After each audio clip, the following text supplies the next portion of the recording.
Good morning, students. How are you all? I hope you are keeping well. A hearty welcome to today's English class. Today we are going to learn a new poem named Wind. It is written by Subramanya Bharati, an Indian poet, writer, journalist, social reformist and Indian independence activist. He is known for his nationalism and patriotism. This poem was originally written in Tamil and it was translated by a Kannada poet, A.K. Ramanujan. He was born, Subramanya Bharati was born on 11th December 1882 and died on 11th September 1921. This poem talks about the wind. Wind is considered as a destructive force. It has the power to destroy the things. So, in the poem, the poet speaks to the wind, telling the wind to blow softly. And but the wind does not listen. It goes its own way. It is so egoistic. It is so powerful. It destroys people and the weak people and weak things and structures. So, the central theme of the poem is that the wind is represented to the hardships and the challenges of life. So, the poet asks us to be strong, physically strong and mentally tough, so that we can be friendly with the wind. We should not be weak. If we are weak, we will fall away easily when a wind blows. Therefore, we have to be very strong and mentally tough. Then only we can overcome the wind.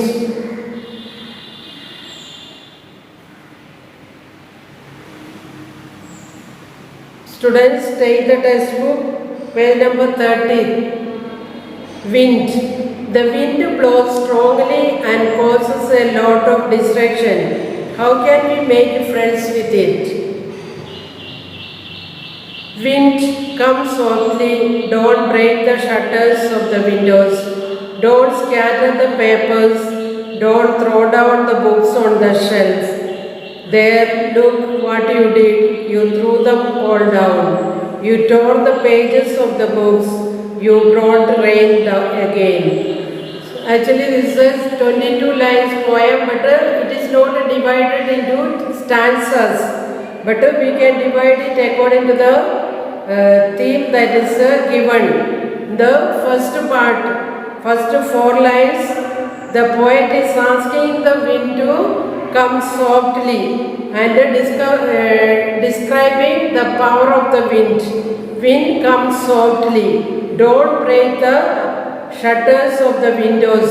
So, the poet is asking the wind not to break the shutters of the windows, not to scatter the papers, and not to throw down the books on the shelf.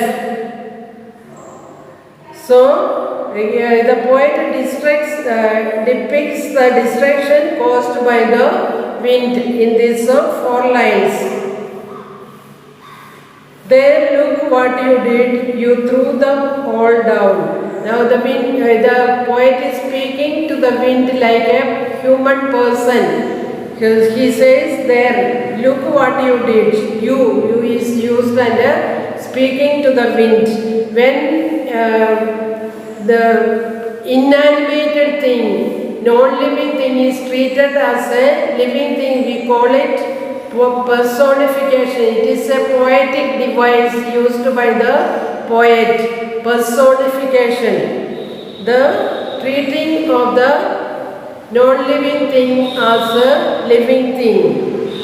There, look what you did. You threw them all down.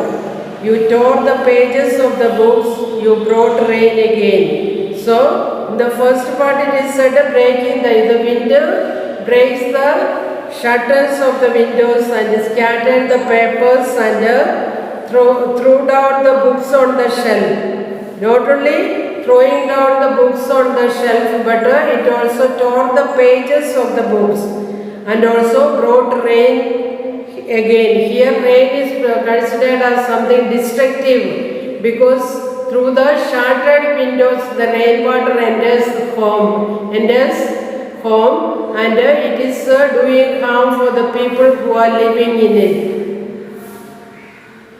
You are very clever at poking fun at weaklings. Now the poet rebukes or accuse the wind and telling to the wind that you are very clever at poking fun at weaklings. Poking fun at weaklings means making fun of the weak things. Frail crumbling houses, crumbling doors, crumbling rafters, crumbling wood, crumbling bodies, crumbling lives, crumbling cars. Here you see the repetition of the same words in order to give the emphasis for the destructive factor that what the wind do, that is repeated, that is emphasis is given the destructive power of the wind. Crumbling means breaking. So what does it do? It breaks the frail. Frail means weak structures of the houses. The crumbling, breaking the doors, breaking the rafters. Rafters are the sloping beams supporting a roof. In Malayalam we call it kalkol. Rafters means kalkol. Then crumbling wood, crumbling bodies, crumbling lives, crumbling hearts. Not only the weak structures, but crumbling wood. Here can be trees. So, when there is a heavy breeze, the trees are uprooted. So, to make the trees to be uprooted, then breaks the branches of the trees. Crumbling bodies, even the weak people fall down because of the wind. Crumbling lives, the people become discouraged and their life also is destroyed. Crumbling hearts, the weak people have no courage to accept it. They have very fearing hearts. They get afraid fast and they fall down. The wind god winnows and crushes them all. Here the wind is treated as a god, the wind god, so powerful that it winnows. Winnows means blow chaff, that blow a grain free of chaff. Look at the picture that is given. Two ladies are winnowing the grain, that removing the chaff from the grain and separate grain from husk by blowing on it. So, removing the ummi is by in Malayalam we call it patuga. That is winnowing. Winnowing means patuga. So, separating the grain and the chaff. So, the wind god winnows and crushes them all. So, it winnows, separates the weak people from the strong people and destroys the weak people. He won't do what you tell him. What we tell, wind is called as a human person, he will not listen to what you tell him. So, it is very egoistic, it is very stubborn. Does what it wants. So come, let us build strong homes. Now the poet turns to the readers and inviting the readers to become strong, to make you strong homes, to build strong houses, And let us join the Dodds family and join the Dodds family or strongly. Practice to firm the body. Exercise and make your body more strong. Make the heart steadfast. So the poet is asking us to make our heart steadfast or firm, so that the wind will not make us fall. It will not break us. Do this and the wind will be friends with us. If you do all this, then we can be friendly with the wind. The wind cannot not destroy us or break us down. The wind blows out weak fires. So the merits and demerits of the winds, it blows out. It blows out the weak fires. When we put a fire, if it is very weak, it very easily blows out by the wind. He makes strong fires roar and flourish. Whereas if it is a strong fire, it makes it roar and flourish. Again, it make the fire to burn very strongly. His friendship is good. We praise him every day. So his friendship, if we are friendly with the wind, it will not destroy us. We can be strong. So the poet is asking us to be strong and courageous enough. Be filled with courage and determination to face the challenges of life. Of course, the wind has got both merits and demerits. It destroys the houses, then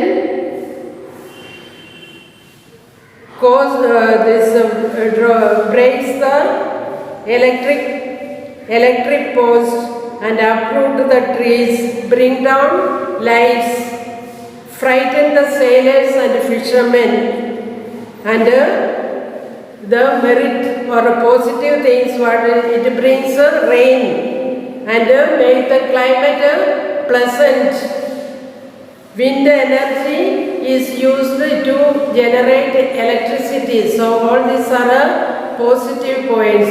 On one hand, it does harm to human beings and the nature. On the other hand, it is positive. It is useful for human beings.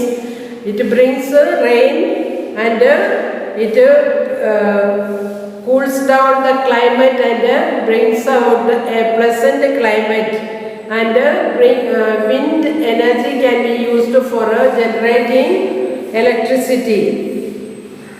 So students, the message that is given by the poet to us is that we should be mentally tough and physically strong to face the hardships, the challenges, the difficulties and problems of life, so that nothing can drop us down, so that we can be friendly with the wind.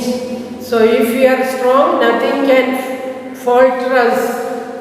We can move about happily and live a happy life. Now students, let us see the poetic devices. There are no rhyming words in it. It is a blank verse. So, no rhyme scheme, it is called a blank verse. So, this poem has a blank verse. Then another poetic device is the personification. Wind is treated as a living thing. The poet is speaking to the wind as if it is a living thing. That's why we call it personification. Then third one is anaphora. Repetition of the words at the beginning of the lines in two or three lines. It is repeated. That is, don't break the second, third and fourth line. Don't is repeated. So it is called anaphora. Again, next sixth, seventh and eighth line you are repeated. So that is also example for anaphora. Next one is symbolism. Use of symbols to represent things or ideas. Here the wind is representing the symbol of problems and hardships of life. So symbolism. The wind is symbolized as the problems and hardships of life. So symbolism is used. Then alliteration, the repetition of consonant sound. The wind god winnows. Wind winnows. Winnows I said part winnowing part. The thing that we use for winnowing, our at home and all our parents, our mother and all use, it is called winnowing tray, or we can also use winnowing sieve, sieve, winnowing sieve or winnowing tray means muram. Then one more alliteration, one more example is there. Wind winnows, won't what, he won't do what you tell him. So won't and what, that is alliteration. Again repetition. In the last poem we studied, the words are repeated: crumbling houses, crumbling doors, crumbling rafters, crumbling wood, crumbling bodies, crumbling lives, crumbling hearts. So the word crumbling is repeated in order to show the emphasis on the destructive power of the wind. So it is called a repetition. So there are 6 poetic devices used in this poem. So students, read the poem, then write down the meaning and the question answers. It will be sent to you in WhatsApp. So students, thank you. Have a wonderful day.